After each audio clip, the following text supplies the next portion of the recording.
Good morning for those of you who are joining us right at the top of the hour.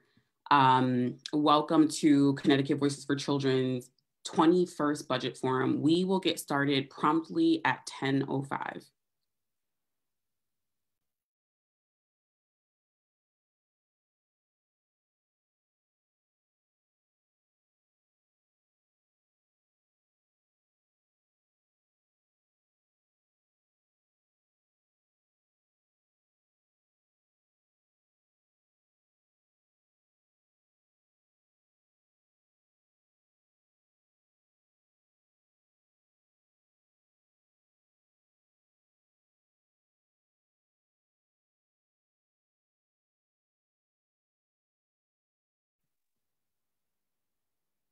Good morning to those of you who are just joining us. Thank you for joining us for our 21st Budget Forum.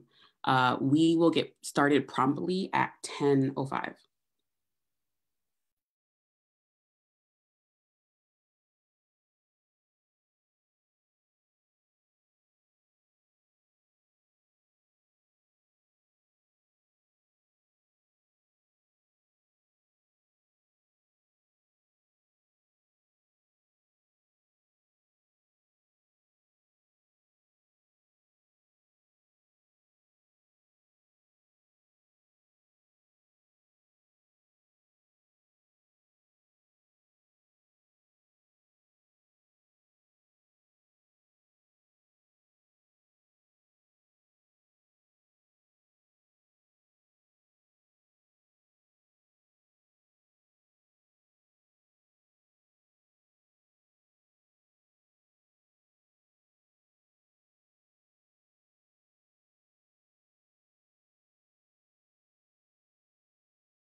Okay, it's 10:05. Good morning and welcome to the Connecticut Voices for Children's 21st Budget Forum. We've been doing this for 21 years. We are so grateful to be continuing the work that we believe will get us closer to economic security, stability, and justice for families all across Connecticut. So for today's program, we'll first hear from our Executive Director, Emily Byrne, who will lay out the Connecticut Voices for Children's new Connecticut Family Plan. Then we'll share a few community stories about the impact good policies have on the lives of everyday people. Next, we're so honored to have State Treasurer Shawn join us, who will talk about his newly enacted baby bonds program.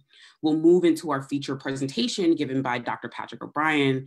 And finally, we'll hear from State Representative Shawn Scanlon about his work on the child tax credit. We're excited for this lineup of fierce advocates for economic justice and do hope you stay tuned.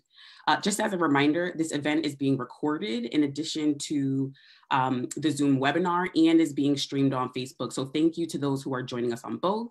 And we won't be conducting a formal question and answer session, but if you do have questions, please make sure to write them in the chat box or the Q&A box here on Zoom, and we'll do our best to respond after the event. With that, I'm so pleased to turn it over to our Executive Director and my good friend, Emily Byrne.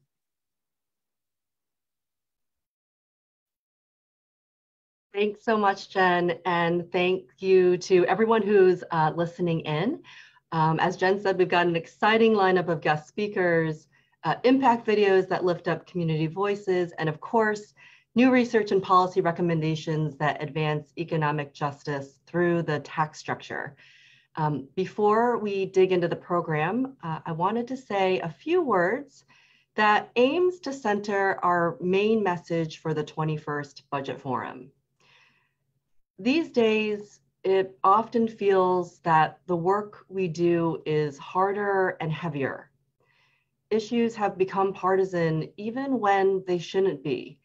And as a result, we've stopped listening for understanding, and we've stopped actively forging prismatic truth as the foundation from which we can change for the better. So I think it's important to remind ourselves why we're all doing this work. It's a fact that Connecticut is a great state, but it's also a fact that it's a greater state for some of us, and that feels unfair. It feels particularly unfair during a time when so many are still putting their health on the line, while others are discounting this reality and demanding them to get back to business as usual. It feels particularly unfair during a time when so many are growing up in a moment of complete disagreement, witnessing destructive behavior from those that should be modeling constructive behavior. It feels particularly unfair during a time when so many are sacrificing so much to put food on the table and keep the lights on in their homes, while others are seeing record profits in the billions. Connecticut is a great state. It's a state that we love. But depending on the lens from which you were born, from which you were raised, educated, and employed, your view of the state may not be as great as others. At Connecticut Voices for Children, we're focused on a policy concept by Berkeley professor John A. Powell called targeted universalism. This means that in our policy recommendations, we set universal goals and targeted approaches to achieve those goals that account for the lens from which we see the world. For example, universal policies like universal basic income treats everyone the same regardless of circumstance, while guaranteed basic income is targeted based on need. These types of policies that center targeted universalism, help all of us see the state in a similar way. It's in this spirit that we've been realigning our movement building, research, and policy recommendations. Now, to be clear, our strategic aim is still toward economic justice. However, when we think about the universal goals and targeted approaches for the state that lift all boats, what we ultimately need is a Connecticut Families Plan. Children are wonderful. They're part of our mission, but children are also expensive. For the parents out there, I know that they feel this deeply, and sadly, too many residents are raising their children on $45,000 a year or less.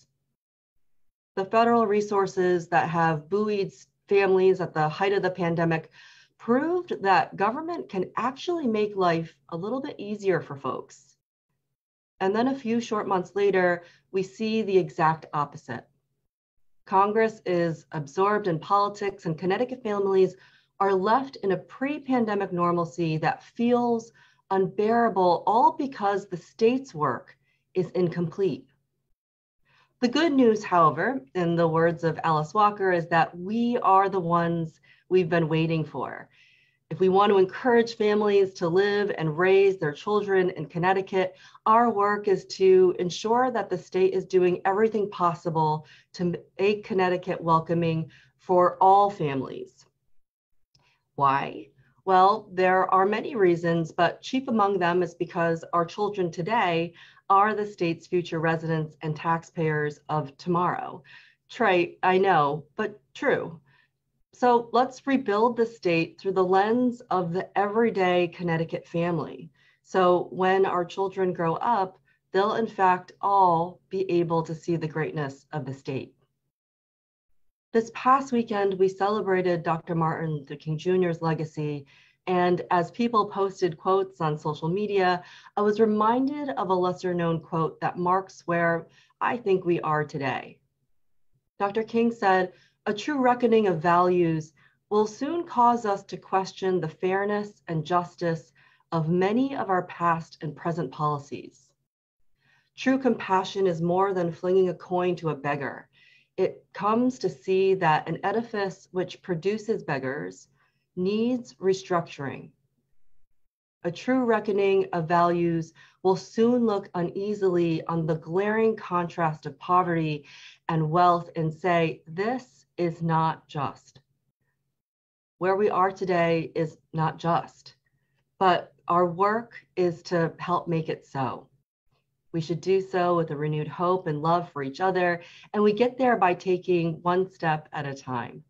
A first step is to hold shared values, because shared values help us visualize what's possible. The next step is to hold shared history, because shared history helps us normalize the truth. And then we can start listening for understanding, forge prismatic truth based in absolute truth, and build a solid foundation from which we can change for the better. At Connecticut Voices for Children, our focus is how we can achieve economic security for the families across our state. We're looking at two factors: the racial income gap and the racial wealth gap. The racial wealth gap takes a look at the difference in wealth or net worth among populations grouped by race or ethnicity. And we were particularly excited about the baby bonds bill because it gets to the heart of the racial wealth gap. Any child born after July of 2021 eligible for Husky will essentially have $3,200 deposited into a baby bond on their behalf by the state. That baby bond will accumulate interest over time, and they'll be able to withdraw that money when they're 18. They'll be able to use that money to purchase a home, to enroll in school, or to start a business.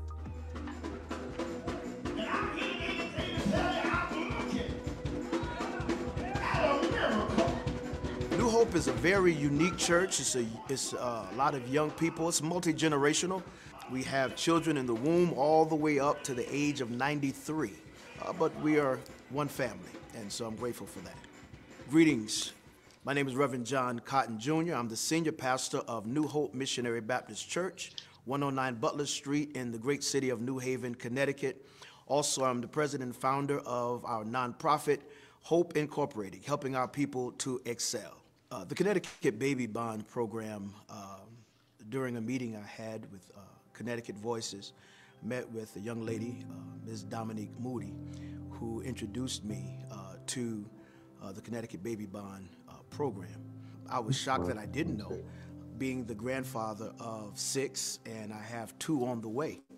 I know a lot of people in my congregation, a lot of people in the community have left Connecticut. And so whenever you can level the playing field, it's always a great help to keep our talent in the state of Connecticut. And so it's great to know that a child that is born receiving Husky, that there is some investment that is going on while they grow and mature, and that there's something there after when they get to a certain age that they can receive and to apply to some of their dreams and goals so that they can achieve things that ordinarily they would not be able to go after. And so I think that's great. I feel good. I'm really glad that there's this program. I always say I'm upset because I just wish that somebody said this a long time ago. My name is Shayla Good. I was born and raised in London. I also went to New London High School. I like to be the star of the show, not behind the scenes. Went to Eastern for communications, loved it. Decided I had to leave. But now I'm just doing my own little podcast thing, just, online schooling, just doing my own thing here and there. I was definitely excited to go to college when I graduated high school, and I was a communications major at the time. So there was just a lot of stuff. I just didn't have a car in college, so it was really hard to get around and really do stuff that applied to my major, because I'd want to go to a radio station down the street to do internship, but it's kind of scary walking around a Willimantic, so I wasn't able to pursue that, as I didn't want to get hurt trying to walk to better my future, and all of a sudden I don't have a future anymore. So definitely with the baby bonds money, I would have had a car, and I would have definitely paid for my books and other things I really needed in school. If I was given the baby bonds money, I definitely would have stayed there all 4 years. I'm Sherelle. I'm from here in New London, Connecticut. Always been here. I'm a mom, and I work in healthcare. Um, there's a lot of different facets to me, and but those are the basics. Everything about being a parent is about a hustle, and the hustle is to prepare your children for the best life possible. The baby bond for my unborn baby on his way, it relieves a little bit of anxiety because there's an expected future and something secure. And as a parent, that's all you really want is security. That's the main part of anxiety. Raising children is just like, what does the future look like for you? But I think just something that is a pillow, for them, it takes away a lot of anxiety for a parent. Everybody wants an expected future, and that's the goal. Our state of Connecticut, I got some good news. Our state of Connecticut treasurer, Brother Shawn Wooden, have used his past experiences of growing up in poverty and standing up for those who need a little help. All right, I want you to go and look up Connecticut baby bonds. Connecticut baby bonds, all right. When they're 18 years old, they can receive benefits, all right, receive that money that will have interest. And we are losing a lot of great talent due to these things not being there. But after this legislative session, people can stay. And their children. Now, I don't know about you. That make me want to start all over again. One of the things that I'm really appreciative about this is a lot of times in our inner cities and in community of color, when a person graduates from high school or get married, the best thing that we can give them is advice. But I think it should go a little further than that. That when they get married, they can not just rent, but they can own a home. They can go to a college that they choose to and not just pick one based on what they could afford. And so to give them this head start in life, it will be phenomenal because other folks have had head starts like this, but our people have not. As a future mom, I'm really glad that this program will be here for my future kids.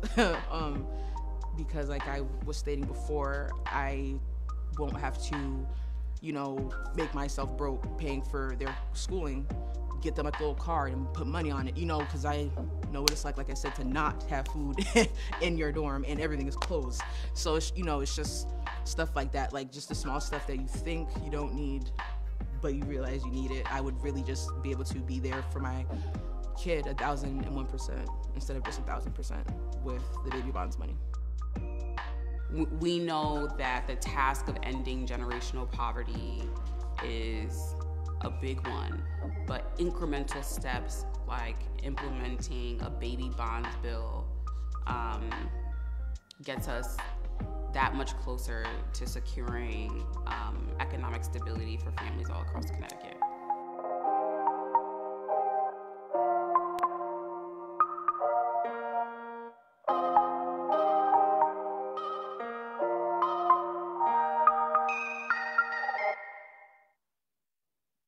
Thank you so much to the Narrative Project who helped us to produce this video. On the heels of that, I am so honored to be introducing our Connecticut State Treasurer, Shawn Wooden.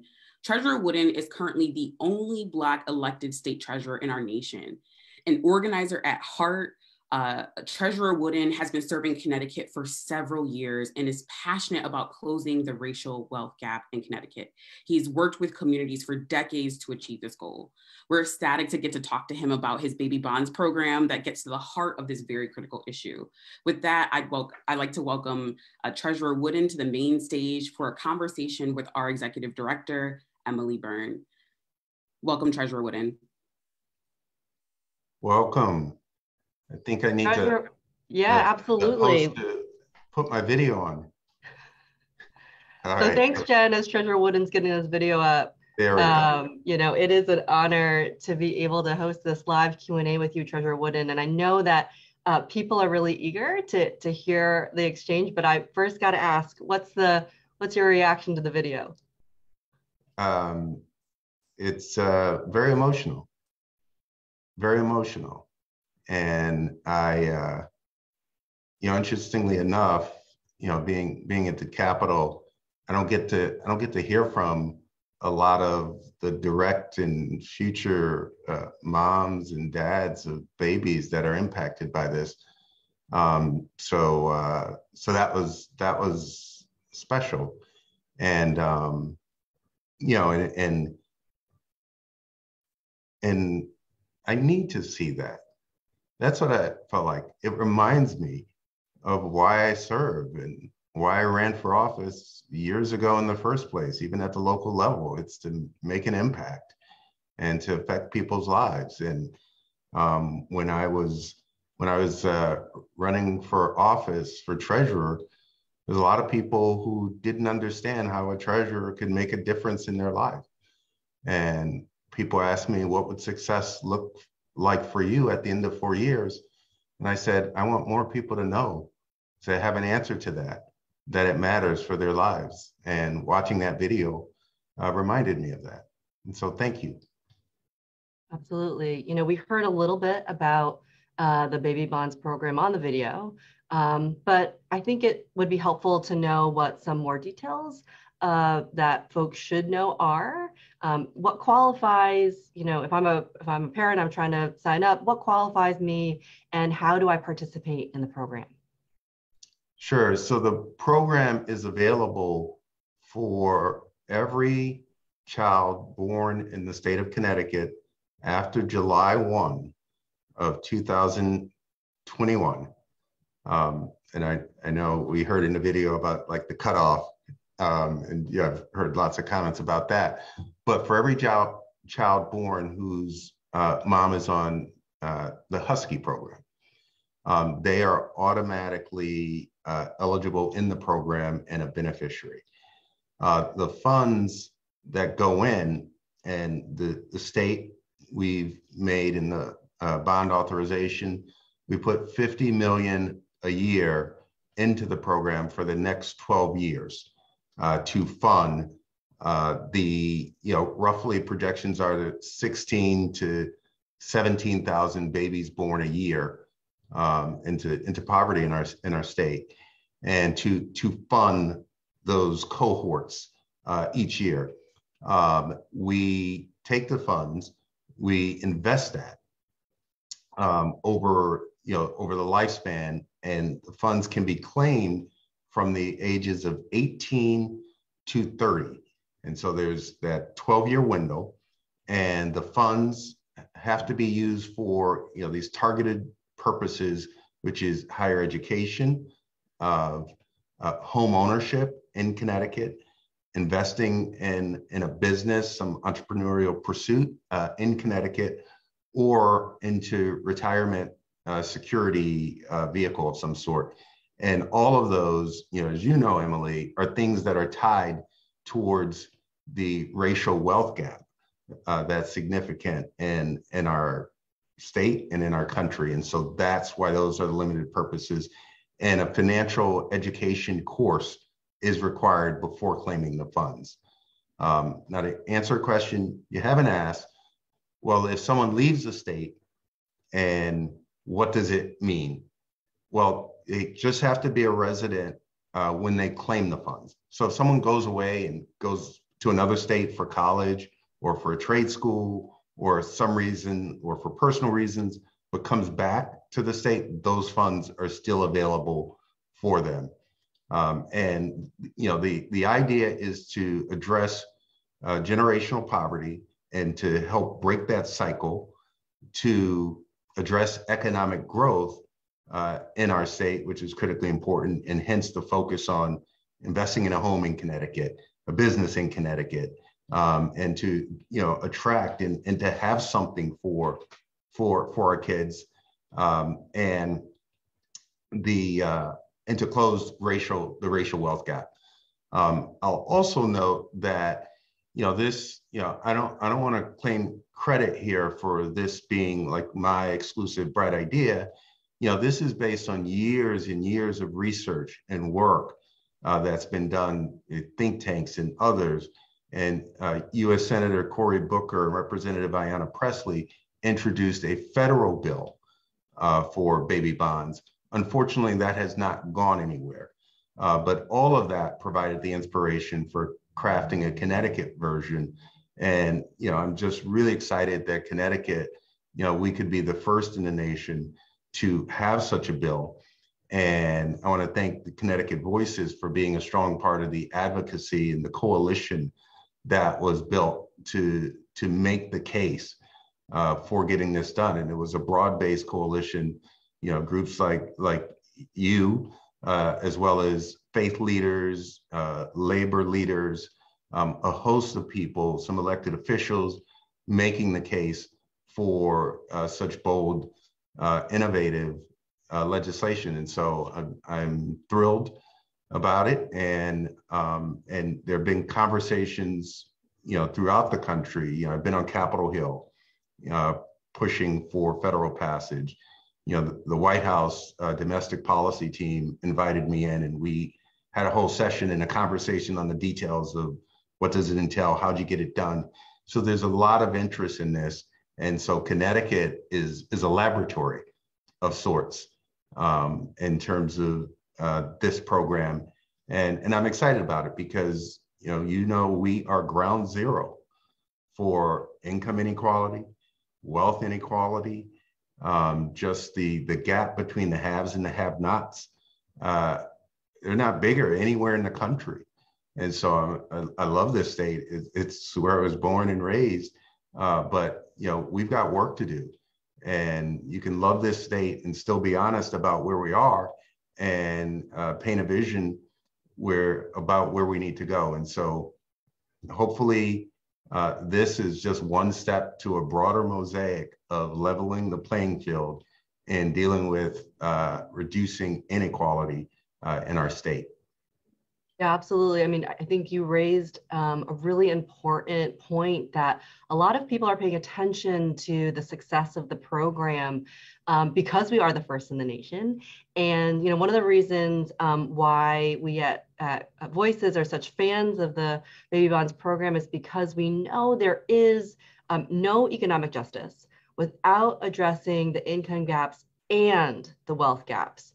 You mentioned, this has been a concept that's been around for a while. Dr. Derek Hamilton is an economist and one of the co-architects of the baby bonds concept. And he has said that when it comes to family economic security, wealth is both the beginning and the end. And this statement is so powerful because it's true, but also because I think too often we forget that wealth matters in our fight for economic justice. And it's such a simple reminder. As of today, the Connecticut Baby Bonds program is really the only policy on the books that substantively addresses the wealth gaps.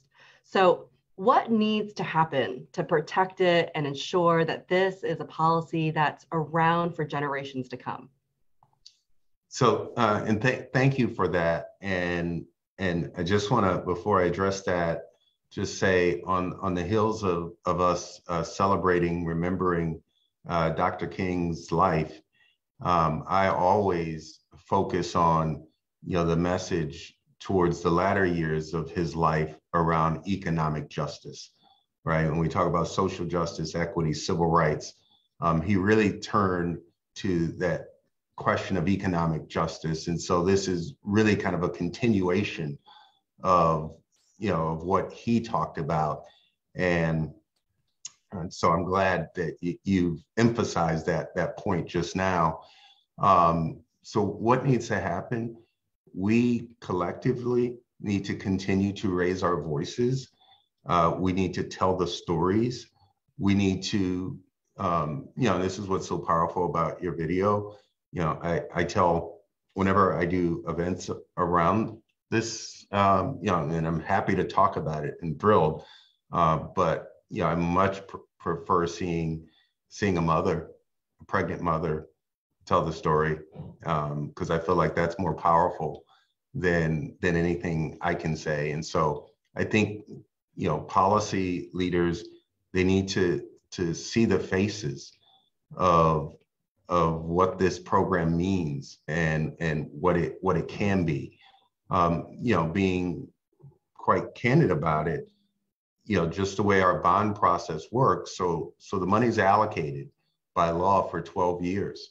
But if we get the wrong people at the Capitol who don't believe, or if we let up the gas in terms of the pressure on the importance, there's a bond commission that actually has to allocate the funds every year. And as treasurer, I'm a member of that bond commission, and there are others, right? And the governor controls the agenda on what comes on. And so, to be very blunt about this, we can't let up. We've had a major victory in terms of getting it passed, getting it funded.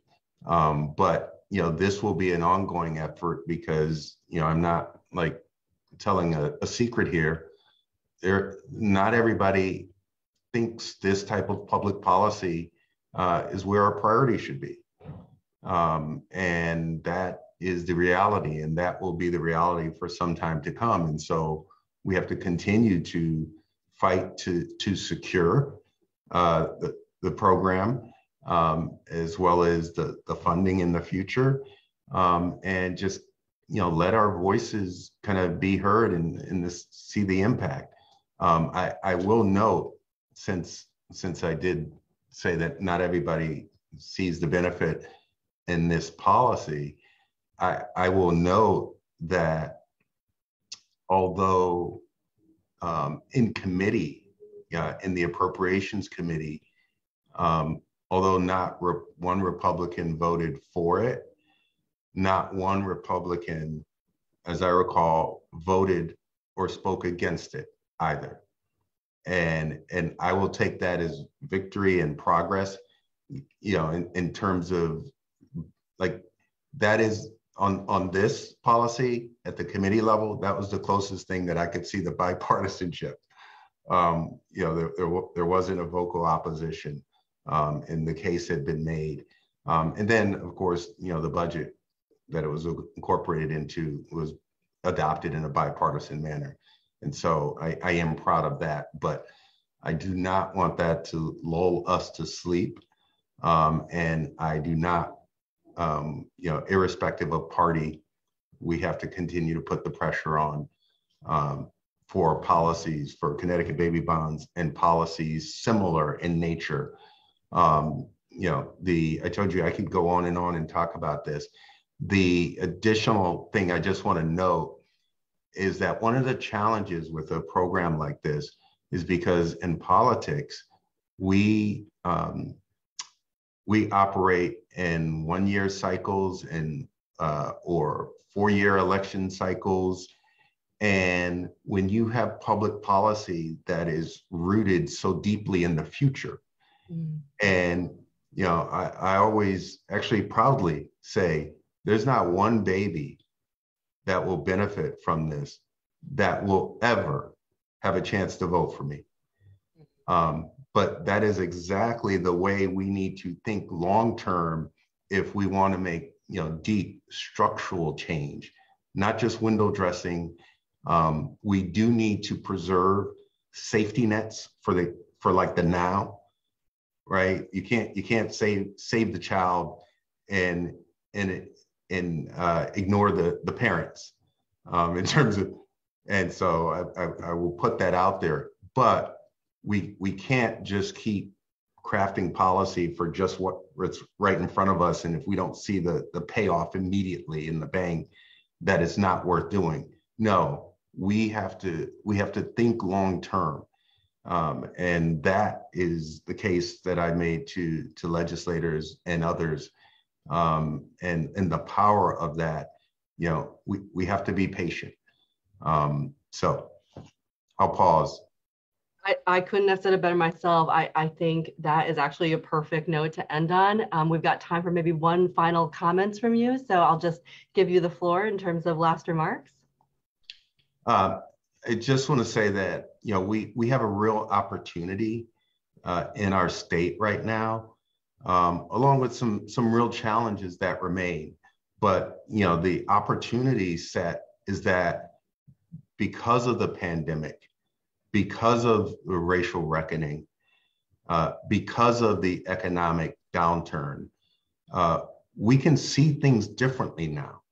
We can feel things differently now, whether it's about the value of the frontline worker in society and essential workers, whether it's, there's a host of things, and I'm hoping that that's an opportunity to reset how we view public policy and solutions and what our priorities should be. The other part of that, in terms of the opportunity set, is that despite all of that, we have made historic strides in the state with a historically high rainy day fund that's been built, and surpluses, our ability to make significant, this past year, 1.6 billion in additional contributions to pay down long-term pension liabilities, to have credit rating upgrades for the first time in over 2 decades for the state, thereby bringing down our borrowing costs. And all of that frees up space in our budget. So there is a direct relationship between these measures and fiscal stability for our state and creating more flexibility in our budget. And that is the opportunity. With new priorities, plus resetting and being on a more stable financial trajectory, we can make investments in the future like baby bonds and other things and support critical services now. So that's what I'll close on. And thank you so much for all of your support through this process. Thank you, Treasurer Wooden. I love it. Unfortunately, we could have, this is all the time we have, but we could have talked about this, I'm sure, for a much longer time. But I just want to thank you again for the conversation and for all the work you're doing to help make life a little bit easier for hardworking residents in Connecticut. Thank you again. Thank you. All right, take care. So next, it's my pleasure to introduce Dr. Patrick O'Brien, a research and policy fellow with Connecticut Voices for Children, who will provide a presentation that highlights new research and policy recommendations. As he powers on the deck, I want to note a few things of import. The first is, and as a reminder, at Voices, our strategic aim is toward economic justice. We look at this from the perspective of housing, the criminal legal system, employment, and the intersectional issues that impact family economic security. We also look at family economic security from a tax structure perspective. Within the tax structure, there are multiple tax systems and that impact revenue, tax credits, and other things. So while this Budget Forum's report and presentation focus on closing income inequality through the various tax systems, I'd be remiss if I didn't note that these are not the only policies that can close the state's income gaps. Secondly, it's important to note that economic justice is not only the result of closing the income gaps. Economic justice demands that we equally pay attention to wealth inequity. It's why programs like the Connecticut baby bonds are so critical. That said, in a moment when some people are making millions of dollars in one day and others are barely making ends meet, we must address the systems that impact the amount of money residents take home. The last note is a word on accessibility. We know that tax policy research is dense and often confusing for the folks that aren't doing this work day in and day out. So we'll be posting some things in the chat box that help break down the presentation a bit more for folks that require some additional explanation. We know that there's even more work to do to make tax policy research accessible. And so I'll put a plug in for our community budget forum later this year in October, which will do exactly this. So stay tuned for details. But with that acknowledgement, we want to push out the data as soon as it was ready. And so without further ado, I'm very pleased to turn the reins over to Dr. O'Brien. Patrick? Thank you, Emily. And thank you to everyone for joining us today. Sorry, let me get my screen share working here.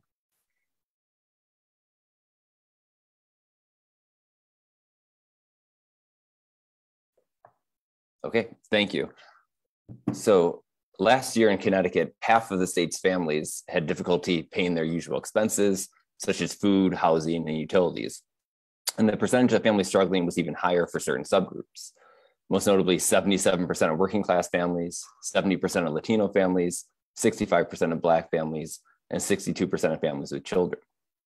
Many of Connecticut's families routinely struggle to make ends meet, due in large part to the state's substantial level of income inequality and racial income gap, and an unfair tax system that exacerbates both dynamics. So to better understand these problems and how to resolve them, this presentation and our accompanying report proceed in 5 sections. The first section provides an overview of Connecticut's income inequality problem. The second section provides an overview of Connecticut's unfair tax system. The third section provides an overview of Connecticut's tax transparency problem. The fourth section provides an overview of Connecticut's tax credit payment problem. And the fifth section provides a recommended program of tax reform, transparency, and timely support. We'll begin with Connecticut's income inequality problem. Over the past few years, we've reviewed this problem in detail in various reports and presentations. In particular, we showed that income inequality has been rising for several decades in the US, that Connecticut has one of the highest levels of inequality out of all 50 states during this period of historic inequality, that a substantial racial income gap further exacerbates income inequality for families of color, and that all of these dynamics negatively impact the economy, which is especially important in Connecticut due to the state's below average level of economic growth. And here we'll just review one updated component of the analysis. Specifically, the figure on the right shows each state's Gini coefficient, which summarizes the income distribution into a single number that ranges from 0, the most equal possible distribution, to 1, the most unequal possible distribution. And using the standard measure, we see that in 2019, Connecticut, shown in blue, had the second highest level of income inequality of any state during this period of historic income inequality in the US as a whole. We'll now move from the income inequality problem to an overview of Connecticut's unfair tax system. And we'll begin by defining the key term. A family's effective tax rate is the total amount of taxes that it pays as a percentage of its income, and variation in this key rate across income groups reveals 3 basic types of tax systems. An unfair or regressive tax system requires working and middle-class families to pay a higher percentage of their income in taxes than upper-class families and the wealthy. A fair or proportional tax system requires all families to pay the same percentage of their income in taxes. And the most fair or progressive tax system requires upper-class families and the wealthy to pay a higher percentage of their income in taxes than working and middle-class families. Like many states, Connecticut has an unfair or regressive tax system that exacerbates income inequality. For example, as the table here shows, the average wealthy family in Connecticut has a pre-tax income of nearly $3.1 million compared to $97,400 for the average middle-class family, meaning the average wealthy family has a pre-tax income that's 31.7 times greater than that for the average middle-class family. Also, based on the most recent data from the state, the average wealthy family has an effective state and local tax rate of 6.5% compared to 13.3% for the average middle-class family.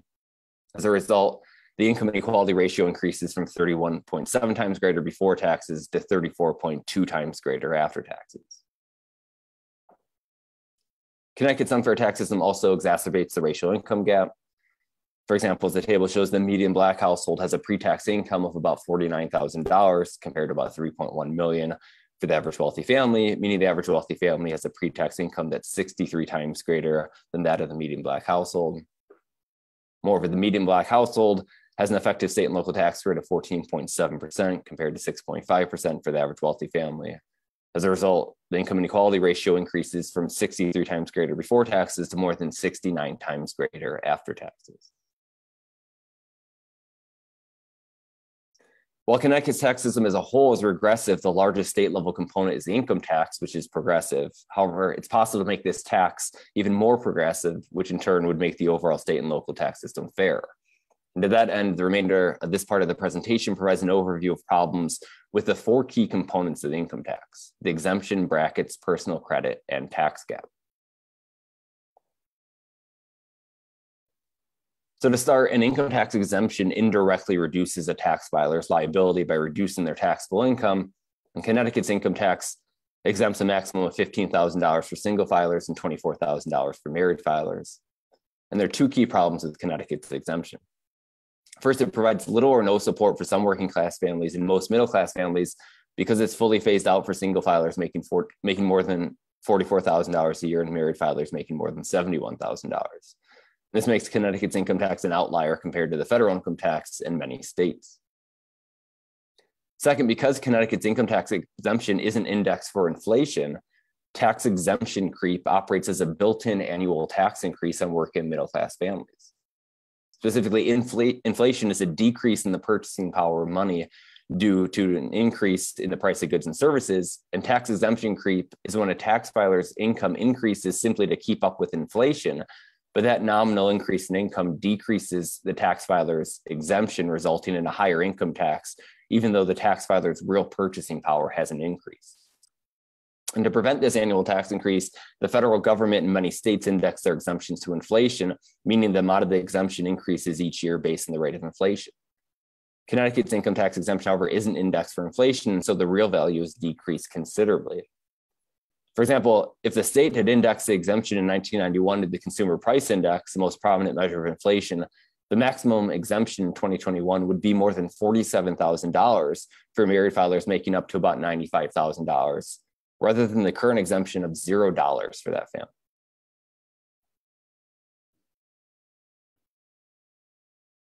The next key component of Connecticut's income tax is the brackets, which include specific ranges of income subject to specific tax rates. And excluding the exemption, Connecticut's income tax has 7 brackets ranging from 3% to 6.99%.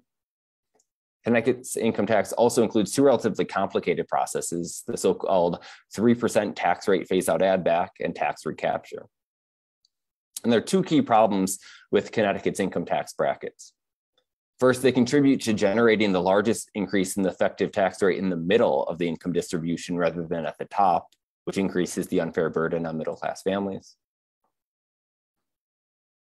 Second, because Connecticut's income tax brackets aren't indexed to inflation, tax bracket creep operates as a built-in annual tax increase on working middle-class families.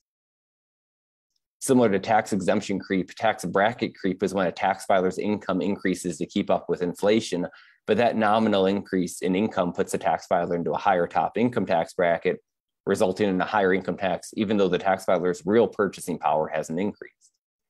And so to prevent this annual tax increase, the federal government in many states index their tax brackets to inflation, meaning the income levels for the tax brackets increase each year based on the rate of inflation, and Connecticut's failure to do so further makes it an outlier.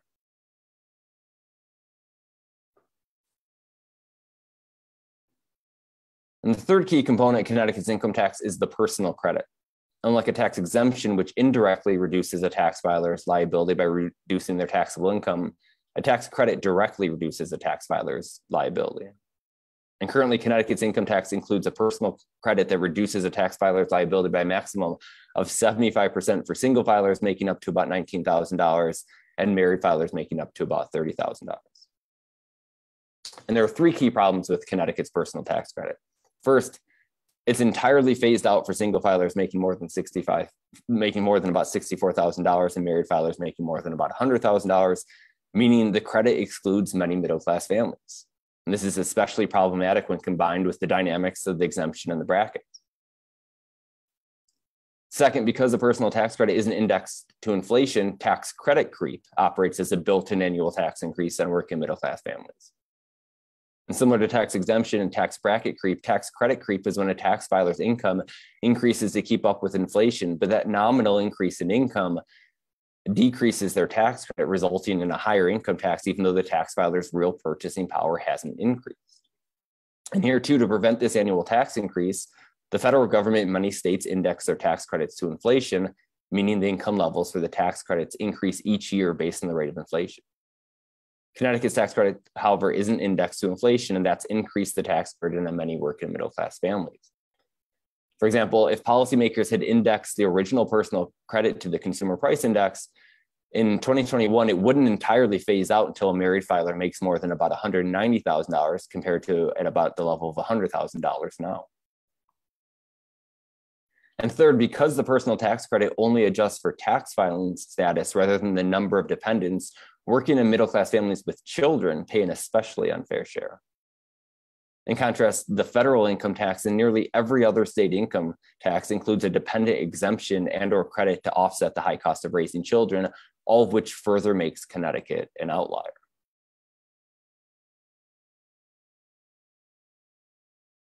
So to understand why we just quickly reviewed all these pretty complicated problems, we'll now examine the impact of Connecticut's income tax as a whole on working and middle-class families. And to start, this table provides an overview of the effective income tax rate and tax liability in dollars for multiple working and middle-class families. The working class families include the average family making $22,500 a year and a higher end family making $45,000. The middle class families include the average family making $97,400 a year and a higher end family making $150,000. And the overview also shows the variation in the effective income tax rate and tax liability for the above families based on whether they have no children or 2 children.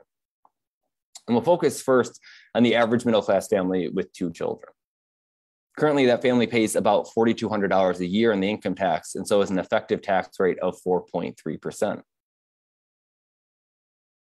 Expanding the analysis, the new part of the table shows what the tax liability and effective tax rate would be if policymakers had initially inflation indexed the key components of Connecticut's income tax.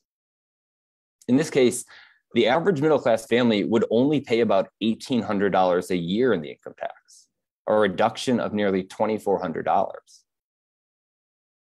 Or put differently, the failure to inflation index the income tax currently operates as a roughly $2,400 tax increase in the average middle class family, and it'll continue to increase each year until the income tax is inflation indexed. Also important, although the failure to inflation index the income tax currently harms the average middle class family more than working class families, it'll increasingly hurt working class families as inflation continues to generate tax exemption creep, tax bracket creep, and tax credit creep. For example, the higher end working class family is quickly approaching the $48,000 income threshold that initiates the phase out of the exemption.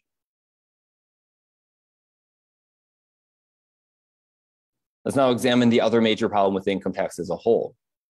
Note that the effective income tax rate increases as the family's income level increases, both for families with and without children. Note also that for working class families, the effective income tax rate varies based on family size. For example, the average working class family with no children has an effective income tax rate of -1% compared to -8.1% for the average working class family with 2 children. And this is due to the Connecticut Earned Income Tax Credit. However, the effective income tax rate is the same for middle class families with or without children because those families don't qualify for the Connecticut EITC. Establishing the Connecticut Child Tax Credit would resolve this problem by lowering the effective income tax rate for middle-class families with children, which would make the tax system fair because a family with children generally has significantly higher expenses and therefore a lower ability to pay taxes compared to a family with the same income but no children. At the same time, establishing the Connecticut Child Tax Credit would further lower the effective income tax rate for working-class families with children, which would make the tax system fair because, as detailed earlier, working class families generally have the highest overall effective state and local tax rate.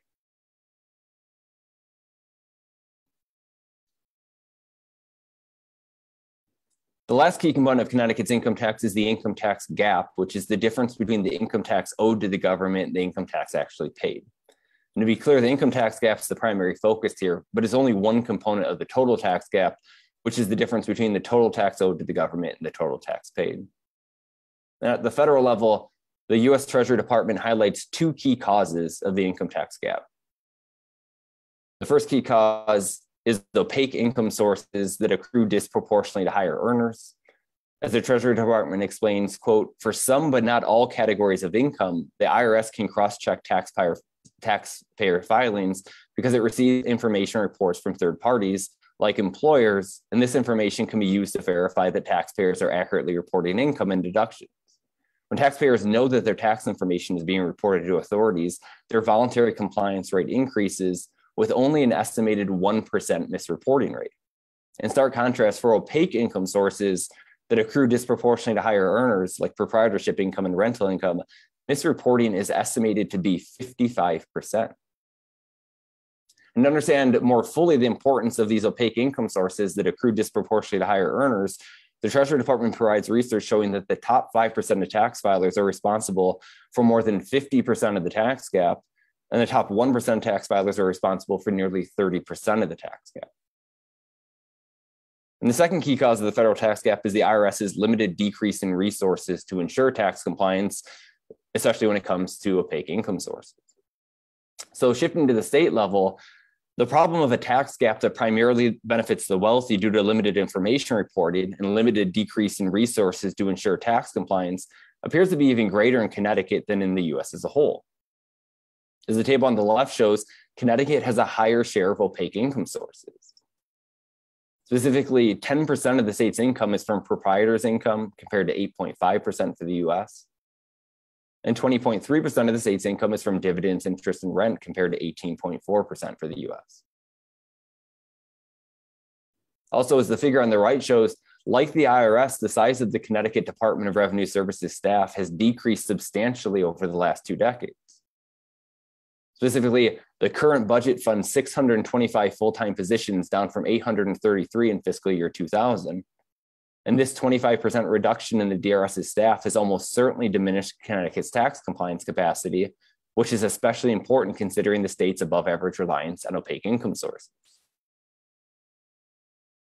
2 other developments are also notable. First, the DRS has routinely administered tax amnesty programs, which is a clear acknowledgement that Connecticut has a tax gap.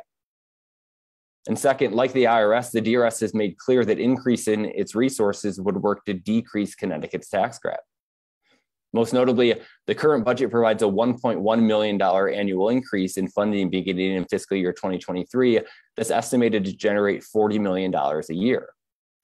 That's a $35 return for each dollar spent, which is substantially greater than the IRS's estimate of a $4 return for each additional dollar spent at the federal level. And it suggests that Connecticut could collect substantially more revenue by further increasing the DRS's tax compliance capacity. So to provide a starting estimate of Connecticut's likely tax gap, this table shows the IRS's estimate of the federal tax gap. Notably, the federal income tax gap is an estimated $271 billion a year, or 19.4%. And the total federal tax gap is an estimated $381 billion, or 14.2%. Applying the same tax gap percentages to Connecticut, which is a reasonable starting point based on the preceding analysis and the lack of any official estimate from the state, the income tax gap in Connecticut is an estimated $2.6 billion a year. And the total tax gap is an estimated $3.1 billion a year. And if this is in fact the size of the tax gap in Connecticut, closing or even reducing just part of the gap would be sufficient to fund the reforms necessary to make Connecticut's tax system fair.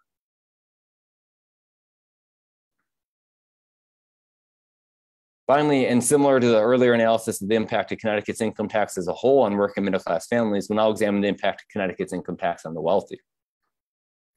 And note that if the average wealthy family reports all of its income and therefore has no income tax gap, the reported effective income tax rate and the actual effective tax rate are both 6.99%. However, if the average wealthy family doesn't report all of its income and has an income tax gap of 14%, which is the size of the total federal tax gap, the family's reported effective income tax rate is 6.99%, but its actual effective tax rate is only a little over 6%. Even worse, if the average wealthy family doesn't report all of its income and has an income tax gap of 19%, which is the size of the federal income tax gap, the family's reported effective income tax rate is 6.99%, but its actual effective tax rate is less than 5.7%, which begins to approach the level of the effective income tax rate for middle-class families, and therefore makes Connecticut's unfair tax system even less fair than we previously thought. So to summarize, this section showed that Connecticut's unfair state and local tax system as a whole exacerbates income inequality and the racial income gap. The analysis then focused on the income tax in particular and showed that the failure to inflation index its key components operates as a built-in or hidden annual tax increase on working and middle-class families. And the failure to adjust for family size means that families with children pay an especially unfair share. And the analysis then showed that Connecticut likely has a substantial income tax gap and likely makes the income tax even less fair and primarily benefiting the wealthy. So now move from an overview of Connecticut's unfair tax system to an overview of Connecticut's tax transparency problem. And I'll start by saying that if you found the last section somewhat or even very confusing, that's entirely understandable. And in fact, the only way that that section wouldn't have been at least somewhat confusing is if you study tax policy for a living. However, to begin to effectively make the case for the importance of tax transparency, it was essential to show how complex and confusing tax policy can be, even for just one component of Connecticut's overall state and local tax system. So here we'll focus on three key tax transparency problems in Connecticut. First, a tax incidence report shows the effective tax rate by income and/or population groups. And notably, Connecticut's latest tax incidence report is from 2014 and uses data from 2011, which is now a decade old, meaning the report's considerably out of date at this point. Also, compared to the Minnesota Department of Revenue's tax incidence reports, which is the leading model of tax transparency at the state level, Connecticut's tax incidence report provides relatively limited information.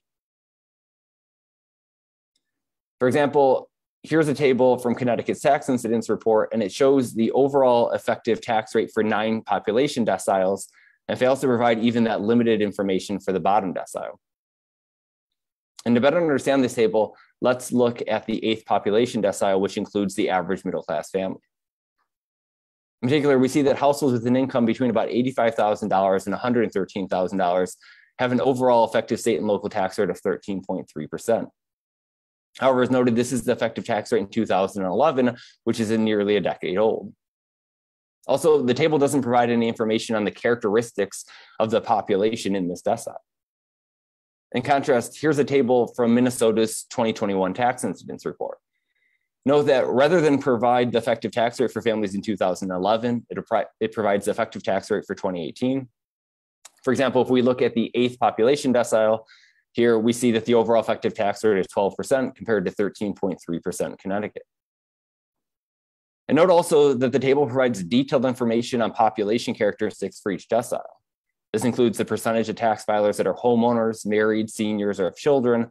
And it also includes the average market value of the home or monthly rent, all of which policymakers can use to design more effective targeted tax reform. Another key difference is that Connecticut's tax incidence report doesn't provide information on those at the very top of the income distribution. And it also doesn't provide a historical overview or projection of the overall effective tax rate for any part of the population. In contrast, here's another table from Minnesota's recent report. Note that it provides for all even years dating back to 1990, the overall effective tax rate for all population deciles. Note also that it provides an estimate for 2023 so that policymakers know how recent changes are likely to impact the tax system. And lastly, note that it provides all of this information for the top 5% and the top 1% of the population. For example, the report shows that the top 10% of the population had an effective tax rate of 11.8% in 2018 and is projected to decline to 11.6% in 2023. However, the top 1% of the population had an even lower effective tax rate of 11.5% in 2018 compared to the rest of the population in the top group, and its effective tax rate is projected to decrease to 11.3%. This historical and projected information and breakdown of the top decile are all critical for understanding the impact of the tax system and for designing new tax proposals each legislative session. And building on this point, the second key tax transparency problem is that Connecticut provides no tax incidence estimate of proposed and passed tax legislation. Therefore, in addition to relying on an out-of-date tax incidence report to develop tax proposals during the past legislative session, this table shows that before voting on the final proposed tax program, policymakers received a fiscal note from the Office of Fiscal Analysis that included a revenue estimate, but no estimate of the impact on effective tax rates, meaning there was no official assessment of whether the proposed program would make the tax system less fair for working middle-class families or more fair. There was also no official tax incidence estimate once the budget passed. And together, this lack of tax transparency and the complexity of the tax system reinforced the general belief that the budget was balanced without a, quote, broad-based tax increase, even though the budget actually included a mix of extended and built-in tax increases on working and middle-class families. An extended tax increase is simply a tax increase or tax credit reduction that would have expired had policymakers not extended it. And consider two examples: the extension of business taxes and the extension of the restriction on the property tax credit. First, the OFA's fiscal note shows that extending the 10% corporation business surtax and delaying the phase out of the capital base tax will generate about a combined $100 million a year in fiscal year 2022. Also, based on Connecticut's tax incidence report, we see that working and middle class families pay much of this tax because it's largely shifted to workers and consumers. In particular, this business tax extension constitutes an estimated $22 million tax increase on working and middle class families in fiscal year 2022. And second, the property tax credit applies almost entirely to working middle class families. And the OFA's fiscal note shows that extending the restriction on it will generate $53 million in revenue in fiscal year 2022. So put together, these tax policies in the current budget constitute an estimated $75 million tax increase on working middle class families, and they more than offset the small tax cuts included in the budget, as well as the permanent expansion of the Connecticut Earned Income Tax Credit, which, to be clear, is a policy that we very much support and that will no doubt help many working class families, but it's insufficient in and of itself to make the overall tax system fair. And in addition to the extended tax increase, the current budget includes a built-in tax increase on working and middle class families. This is simply a tax increase that occurs automatically due to the design of the tax system and generally works in conjunction with inflation. Specifically, like past budgets, the current budget fails to inflation index the income tax. And although the OFA's fiscal note doesn't provide a revenue estimate, the earlier analysis here shows that it operates as a substantial tax increase on working and middle class families. For example, as demonstrated, it currently operates as a nearly $2,400 tax increase on the average middle class family.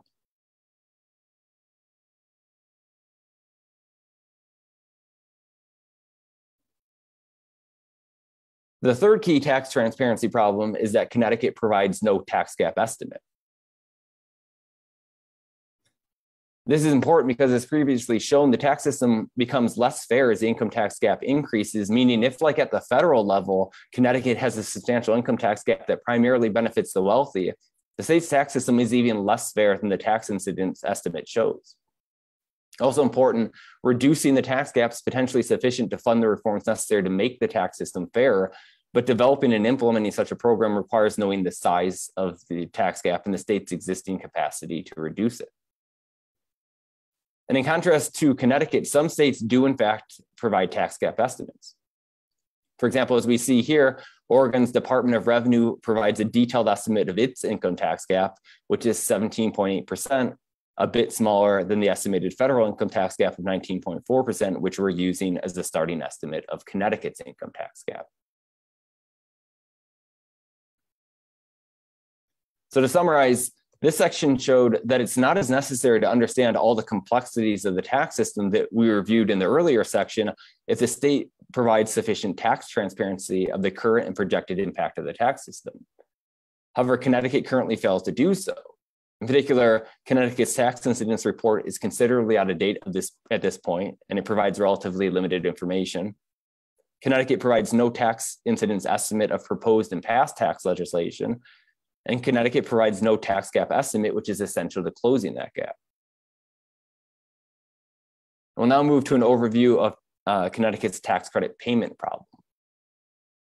And the primary problem here is simply that Connecticut's tax credits aren't as effective as they could be in helping families make ends meet because the timing of the payments doesn't align with the needs of many working and middle class families, especially working class families, which disproportionately includes families of color.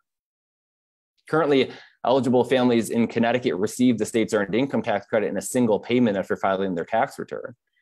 For example, the average working class family with 2 children receives about $1,800 from the Connecticut EITC, and it would receive a total of about $2,700 if Connecticut passed the child tax credit proposed in the Finance, Revenue, and Bonding Committee's revenue package last year. The effectiveness of the state's financial support, however, is diminished if a family pays a substantial amount in bank overdraft fees or relies upon high interest loans to make ends meet while waiting for their annual tax refund. And to understand the extent of this problem, new data from the U.S. Census Bureau shows that last year, 50% of Connecticut's families had difficulty paying their usual expenses, such as food, housing, and utilities. And the percentage of families struggling was even higher for certain subgroups. most notably 77% of working class families, 70% of Latino families, 65% of Black families, and 62% of families with children.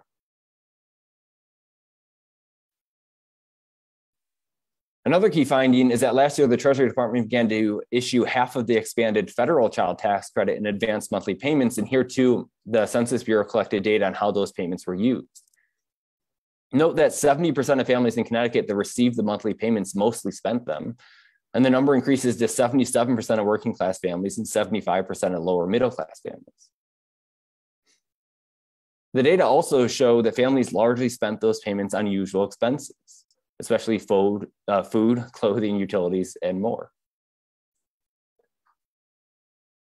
This combination of Connecticut's families using the federal advanced child tax credit on usual expenses while still struggling to pay those usual expenses indicates that timely support at the federal level isn't a sufficient substitute for timely support at the state level. And this issue becomes even more pressing if Connecticut's families stop receiving timely support from the federal government, which is currently the case. For an overview of how timely support might work in Connecticut, this table shows the amount that working middle class families would receive for two refundable tax credits, the Connecticut EITC and the proposed CTC. For example, with 3 or more children, the average working class family would receive a total refundable tax credit of about $3,100. If half of that was then provided in timely support, the family would receive about $1,500 in total advance payments, or $255 every other month, or about $130 every month. Likewise, the average middle class family would receive $150 every month or every other month, or $75 every month. And this would help to pay for food, housing, utilities, and all the other usual expenses that a majority of working middle class families struggled to afford last year, due in large part to the state's historic level of income inequality, a substantial racial income gap, and an unfair tax system that exacerbates both dynamics. So now, before moving to the final part of the presentation, which is our recommended program of tax reform, transparency, and timely support, it's useful to briefly review all the major problems. First, although we only briefly reviewed the issue here, the report shows that pre-tax income inequality has been rising for several decades in the US, that Connecticut has the second highest level out of all 50 states during this period of historic inequality, that a substantial racial income gap further exacerbates pre-tax inequality for families of color, and that all those dynamics negatively impact the economy. The second section of the presentation showed that Connecticut's unfair state and local tax system as a whole exacerbates income inequality and the racial income gap. The analysis then focused on the income tax in particular and showed that the failure to inflation index the income tax operates as a built-in or hidden annual tax increase on working middle-class families, and the failure to adjust for family size means that families with children pay an especially unfair share. And the analysis then showed that Connecticut likely has a substantial income tax gap and likely makes the tax system even less fair and primarily benefiting the wealthy. And overall, this part of the analysis was especially complicated. That underscores the importance of the next problem, which is that it's not as necessary to understand the complexities of the tax system if the state simply provides sufficient tax transparency. However, Connecticut fails to do so. In particular, the analysis showed that Connecticut's tax incidence report is considerably out of date at this point and provides relatively limited information. The analysis also showed that Connecticut provides no tax incidence estimate of proposed and passed legislation and provides no tax gap estimate. And the fourth section showed that Connecticut's tax credits aren't as effective as they could be in helping families make ends meet because the timing of those payments doesn't align with the needs of many working middle class families, especially working class families. Finally, to address all these problems, we provide a recommended program of tax reform, transparency, and timely support. The first component of a recommended program is tax reform. And to reduce the unfair tax burden on working middle class families, we recommend inflation indexing the key components of the income tax, the exemption brackets and personal credit, and we recommend establishing the Connecticut child tax credit and indexing it to inflation. And to offset the reduction in the unfair tax burden on working middle class families, we recommend increasing the income tax rate on single filers making more than $500,000 and married filers making more than $1 million, and then adding a new top tax rate that would only apply to even wealthier families, all of which would raise revenue immediately if necessary. However, based on recent revenue projections and new proposals for tax cuts from policymakers, it may not be necessary to raise revenue in the immediate term to fund the recommended program.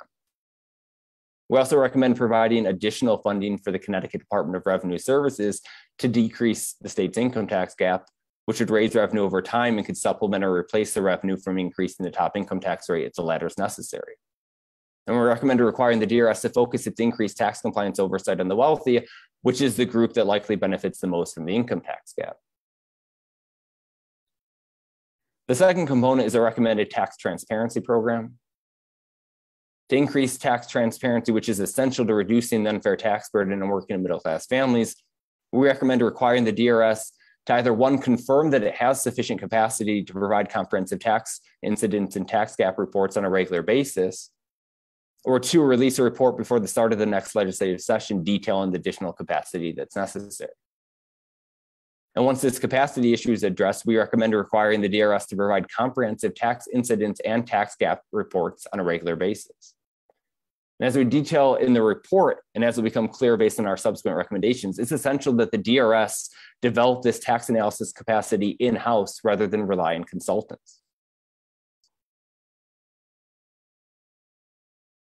Relatedly, as the other part of our tax transparency program, we recommend requiring the Connecticut Office of Fiscal Analysis to either one, confirm that it has sufficient capacity in-house or with the support of the DRS to provide a combination of simple and detailed tax incidence estimates of proposed and passed legislation, or two, release a report before the start of the next legislative session detailing the additional capacity that's necessary. And once this capacity issue is addressed, we recommend requiring the OFA to provide simple tax incidence estimates in all fiscal notes and detailed tax incidence estimates for three key pieces of legislation: the governor's proposed tax program, the General Assembly's proposed tax program, and the tax program ultimately passed into law.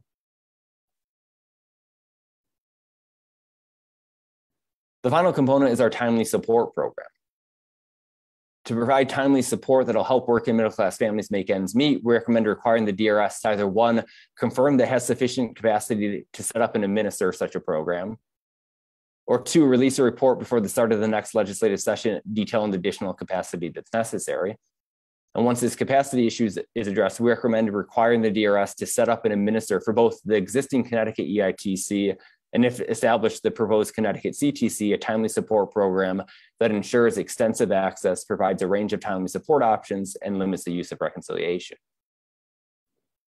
We also recommend requiring the DRS to release detailed data each year so that policymakers can improve the design of timely support moving forward if necessary.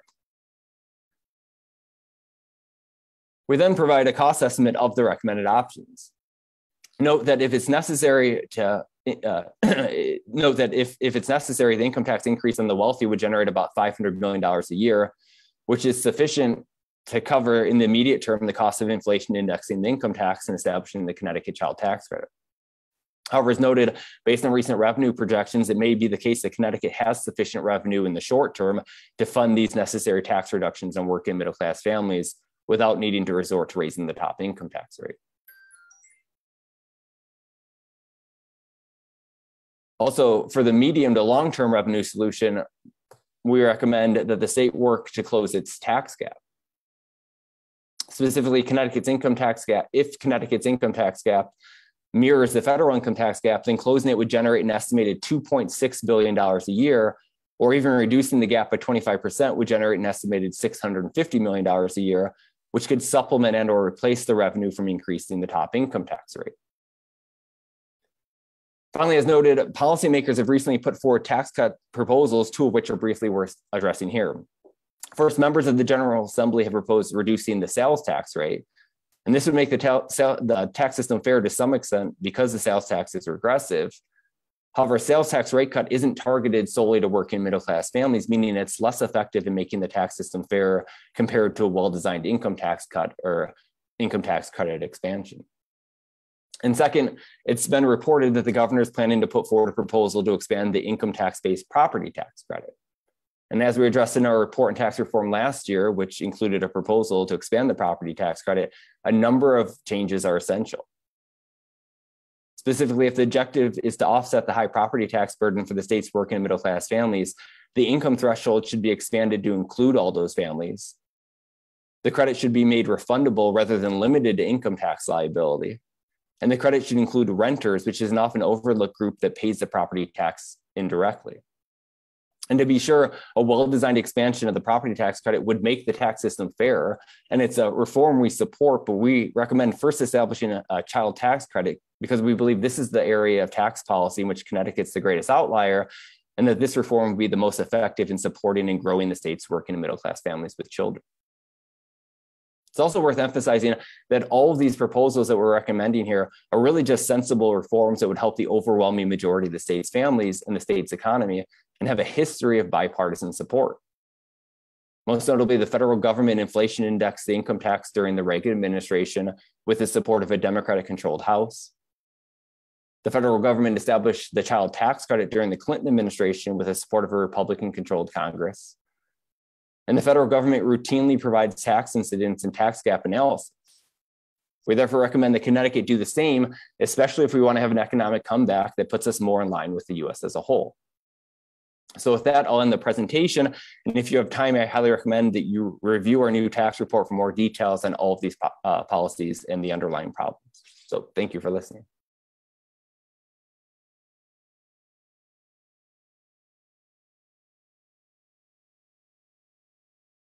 At Connecticut Voices for Children, our focus is how we can achieve economic security for the families across our state.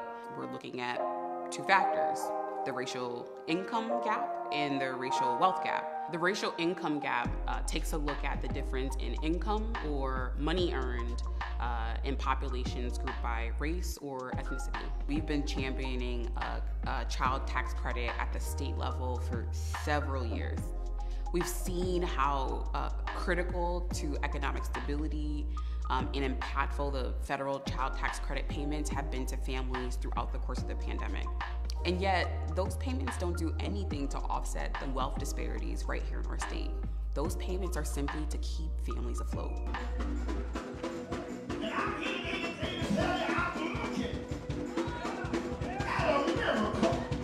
New Hope is a very unique church. It's a lot of young people. It's multi-generational. We have children in the womb all the way up to the age of 93. But we are one family, and so I'm grateful for that. Greetings. My name is Reverend John Cotton Jr. I'm the senior pastor of New Hope Missionary Baptist Church, 109 Butler Street in the great city of New Haven, Connecticut. Also, I'm the president and founder of our nonprofit, Hope Incorporated, helping our people to excel. The child tax credit that my folks have been receiving has been a blessing to them. The fact that they were quarantined in their homes, everything stopped except for bills. But to know that there was this child tax credit that was available for them, that they can apply to help them meet their bills, it was a blessing to them. My name is Shayna Good. I was born and raised here in New London, Connecticut. I'm a single mother of 3. My last child, who is my son, who is autistic nonverbal. Come here, Stefan. Come here. My little superhero. Having him was a challenge, but you know, it was the best thing that ever happened to me. I wouldn't trade it for nothing in the world. But being single, there are days it's very, very difficult. Very difficult. Say hi, world. Say, we made it. Gee. This is my 12-year-old nonverbal. This is my life. So I was able to receive the child tax credit, which helped me tremendously during this time to make loose ends meet. With my son being nonverbal, autistic, there's a lot of times with the COVID regulations and stuff like that, he has to get out of school, or I have to pick him up, and right now I don't have a car, so that kind of helped me with Uber and picking him up and making ends meet, paying sitting for him when I had to do other things, but he had to be home because of COVID, so it really helped me with the loose ends being a single parent, especially taking care of a special needs child. It really helped out a lot. What I do love about being a mom is just being able to see the good parts of me in my children. I'm Sherelle. I'm from here in New London, Connecticut. Always been here. I'm a mom, and you know, I work in healthcare. There's a lot of different facets to me, and so, but those are the basics. Yes, I was able to receive the child tax credit. That extra money definitely came into play during these last couple of months or like a year. It just helped with sitters, it helped with food, it helped with a lot of different things, being that my time was taxed and my kids were basically more so at home, doing what they had to do while I was at work. The demand was even more higher on me than it was pre-pandemic. That extra helps to just make things secure. I mean, I'm talking as a single parent, being I have to be at work and just different things of those sorts. That extra money that does come through, it does help give it like a buffer. All help is great help to put state along with the federal tax credit. I know some may say that may be too much, but when you look at the injustice, economic injustice, I think that sometimes can level the playing field. And so if the federal and the state can receive, then I think it's okay for the federal and state to give for economic justice for everybody. This is a conversation about getting more cash into the pockets of the people who need it most. It's about understanding that people know where they need to allocate their dollars to. Childcare, fixing or buying a new car, paying their rent. Regardless of what people are spending this money on, we know that people need more cash in their pockets.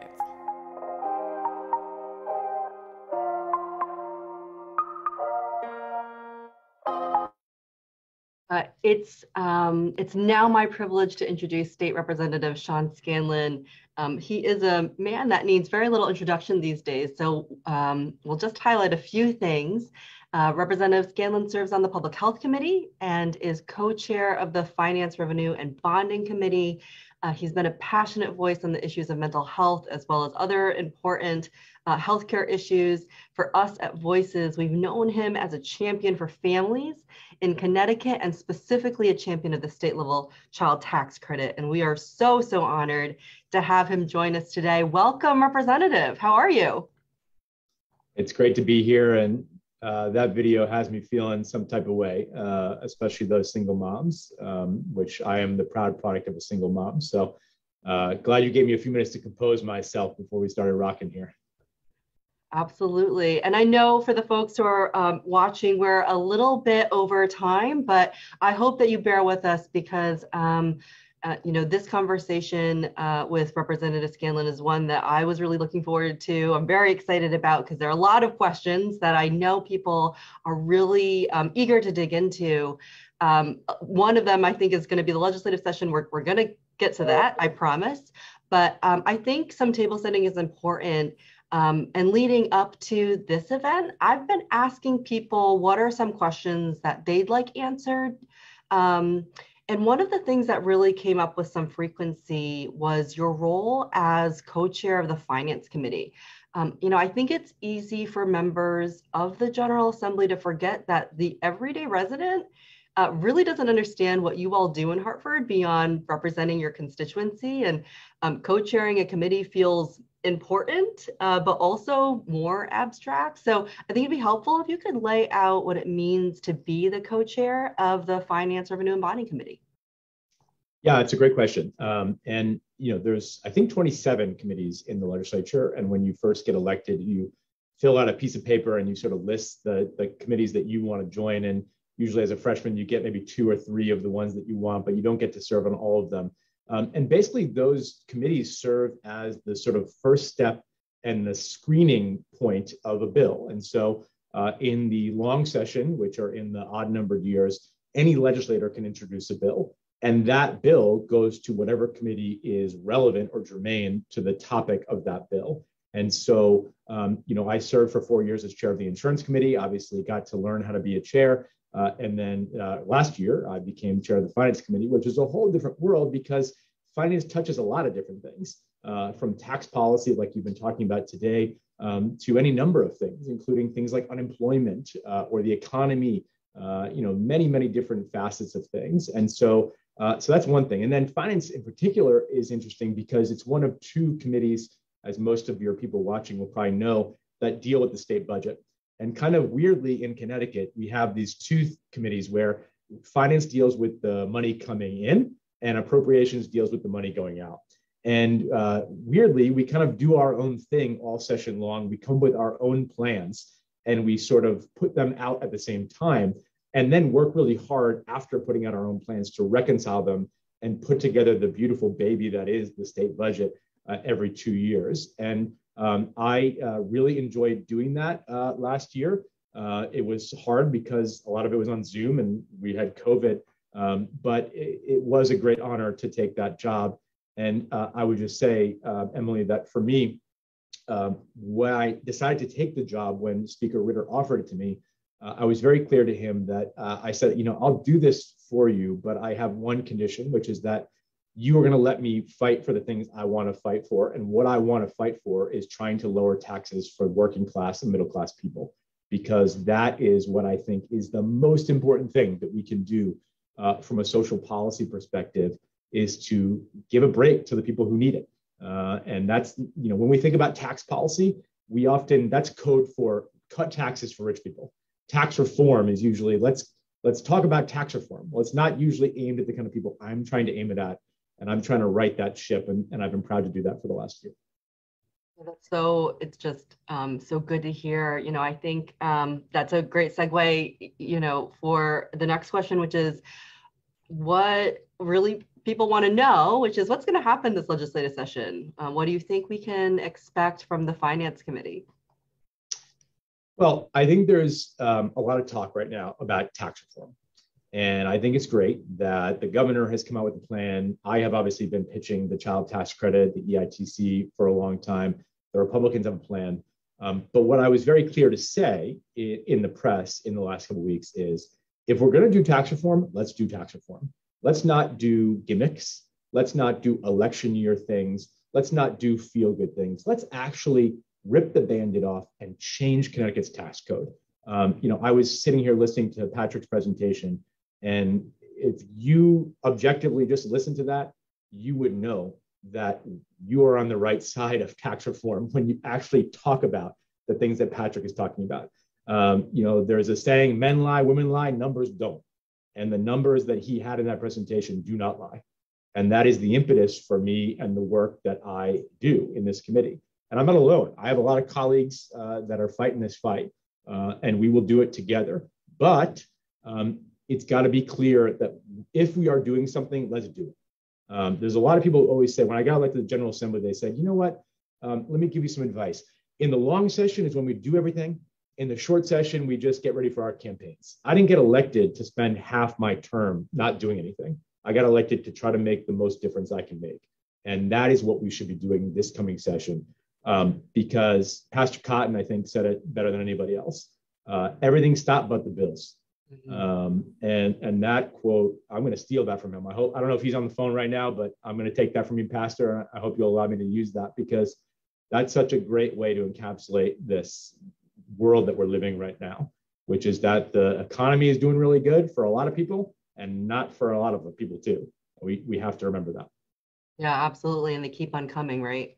I think it's interesting because it feels that, and maybe this is because we've been banging the drumbeat here, but it seems that a lot of people know that Connecticut is just one of two states that has an income tax, but no tax exemption, deduction, or credit to adjust for family size to help, offset the cost of raising children. I think what's less widely known is that Connecticut's population is declining. The state has had a lower birth rate than all the New England states and the nation as a whole in every year since fiscal year 2011. In fact, there were only 9.6 childbirths per 1,000 people in Connecticut during fiscal year 2020. This is an 8.5% reduction in the birth rate over 10 years. And so that's even more of a reason why a state level child tax credit, a policy that's family friendly, is good for Connecticut residents and smart policy for Connecticut growth. I think people would love to just hear how your state level child tax credit would work. Well, I think the easiest way to answer that, Emily, is to say, I believe in trickle up economics, not trickle down economics. Trickle down economics does not work. Trickle up economics works. And we saw that in the last 2 years. When the US government sent stimulus checks out to people, when they sent the child tax credits out to people who are working class and middle class, they don't save that money and put it in a Roth IRA. They spend that money because they have to pay their bills to survive, okay? And when they spend that money, we see the direct result of that. Just 2 days ago, the consensus revenue estimates came out in Connecticut and showed that the sales tax is booming. And you know why that is? Is because people have a little bit extra money that they can pay their bills, they can fix their car, they can go buy some new clothes for their kids when the weather is changing, they gotta buy some coats and some boots and things like that. That is a direct result of the fiscal policies that I believe work, right? Which is to help people by stimulating the economy in that way. And so for me, I think it's important to recognize that we know what works and we know what can work. And that to me is what it's all about. And I think that what our central challenge is here is to sort of say, hey, listen, we got a lot of ideas out there. There's a lot of different people who have come to the table with them. But there is unless we make other decisions, as Patrick talked about changing revenue on the top end of the spectrum, we have to make a decision with what's the best bang for our buck. And to me, I think trying to target and help people who need the most help is by far better than doing things like an across the board 1 cent or 1% tax reduction on the sales tax or a temporary removal of the meals tax. Substantial structural change, I think, to me, is really the thing that we should be focused on right now. Absolutely. I think you are singing the song that everybody wants to hear right now. So this feels like a good place to maybe wrap up. I'd love, if you would like to provide some just last remarks for us and maybe thoughts to think about as we head into the start of legislative session. Yeah, I would just say that, tax reform is hard. Changing structural inequities is hard. But I go back to that video that we all just watched, right? Sometimes in politics, and especially in that building up there, it's like a bubble. You get a lot of lobbyists saying nice things to you, and a lot of people pat you on the back, and you pass these bills. And sometimes it's hard to remember that we're talking about real people here. And those women and Pastor Cotton and all the people on that video, that's what this is all about. And that woman and her nonverbal son, just hit me because that's what this policy can mean for somebody. Just yesterday, President Biden did a big press conference and he said, you know what, I want to be honest, I don't think we're going to get the child tax credit extended in Washington anymore. And I watched that press conference and I thought two things. I was pissed off because of the reason why that's not happening, but I was inspired and motivated because the dysfunction of Washington is something that frustrates us, but we got to put that aside because what matters is the parents that are out there right now in Connecticut that are saying, hey, I was getting this check and now I'm not. And so we got to get off the floor. We got to stop whining about Joe Manchin and Kirsten Sinema and all the stuff that's not happening in Washington and use our power to do something. And we can do that starting in 2 weeks in the legislative session and get these policies done and make a difference in the lives of Connecticut. Forget about Washington, forget about politics, forget about all this stuff. Control what we can control and do the right thing for parents and working class people. And that is what I intend to do this legislative session. And to the extent that the folks that are watching this today, whether they're my colleagues who serve in the legislature with me, or whether they're just people who care about this, go out, talk to your legislators, sing this, sing this chorus and help us get this done this year and actually get transformational reform. And I just want to end by thanking Emily and Patrick and Jennifer and the entire team of Voices. You all have been so instrumental in fighting for fights that have been lonely at times. But I think the arc of history, Dr. King talked about that, it's bending towards justice. And I think we're finally at a place where it's bending towards the fact that we can't ignore this anymore, and people get it, and the numbers don't lie. So I'd ask for your support and your help as we fight this fight. And thank you again, Emily, for all you do at Voices.